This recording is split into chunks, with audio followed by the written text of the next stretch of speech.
গরমে ঠান্ডা ঠান্ডা ফালুদা কার না ভালো লাগে। আসসালামু আলাইকুম। আজকে নিয়ে আসলাম ফালুদার রেসিপি। এখানে হাফ কাপ পানি দিয়েছি এবং 2 টেবিল চামচ কর্নফ্লাওয়ার দিয়ে অনবরত নাড়তে হবে। জালটা মিডিয়ামে রাখতে হবে এবং যখন ঘন হয়ে আসবে তখন জালটা বন্ধ করে দিতে হবে। পাইপিং ব্যাগ নিয়ে নিয়েছি। পাইপিং ব্যাগের মধ্যে এটা ভরে একদম বরফ ঠান্ডা চিনির শিরার মধ্যে এটা দিয়ে দেখবেন আমি কিভাবে ফালুদা নুডলসটা তৈরি করি। এই যে এখানে বরফ দিয়েছি এবং লেবুর রস দিয়ে দিয়েছি।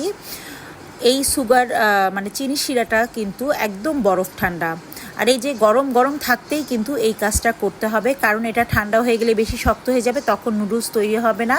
এই জন্য গরম অবস্থায় আমাদেরকে এই ঠান্ডা চিনি শিরার মধ্যে বা ঠান্ডা পানির মধ্যে এই নুডলসটাকে তৈরি করতে হবে। আর এখানে ঘন করে রাখা দুধের সাথে এটা মিশিয়ে নিয়েছি ফালুদা। এটা হচ্ছে ফালুদার বেসটা। এখন এই যে জেলো এগুলো আমি তৈরি করে নিয়েছি অফিস স্ক্রিনে। আর এই যে ইসুপগুলোর ভুসি ভিজিয়ে নিয়েছি। এখানে চিয়া সিডার বেসটাকেও আমি ঠান্ডা করে নিয়েছি। সাবুদানা সিদ্ধ করে নিয়েছি। এখন প্রত্যেকটা জিনিস আপনি যেভাবে খাবেন আপনার টেস্ট বার অনুযায়ী আপনাকে মিশিয়ে নিতে হবে। অনেকে চিয়া সিড পছন্দ করে না, অনেকে স্যুপগুলো পছন্দ করে না। আর যারা যারা পছন্দ করেন তারা তো দিবেনই। অনেকে ফল পছন্দ করে, অনেকে ফল পছন্দ করে না। যাদের যেটা পছন্দ সেই অনুযায়ী আপনারা মিশিয়ে নেবেন এবং যার যেরকম কোয়ান্টিটিতে পছন্দ সেরকম কোয়ান্টিটি আপনারা মিশিয়ে নেবেন।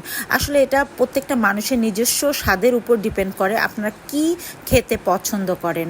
এখানে আমি সাবুদানাও দিয়ে দিয়েছি এবং সাবুদানা সিদ্ধ করার একটি পদ্ধতিও আমার চ্যানেলে দেওয়া আছে, আপনারা দেখে নিতে পারেন।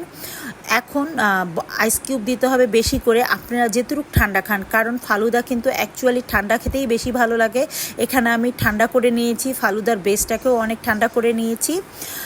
এবং সবশেষে এটার ইনহ্যান্স করে স্বাদটা হচ্ছে আপনার রুয়াবজা দিল। রুয়াবজা দিলে একটা রাজকীয় ফ্লেভার আসে। আসলে ফালুদার স্বাদটা অনেক বেশি ইনহ্যান্স করে। রুয়াবজা ছাড়া আসলে ফালুদার অরিজিনাল স্বাদ পাবেন না।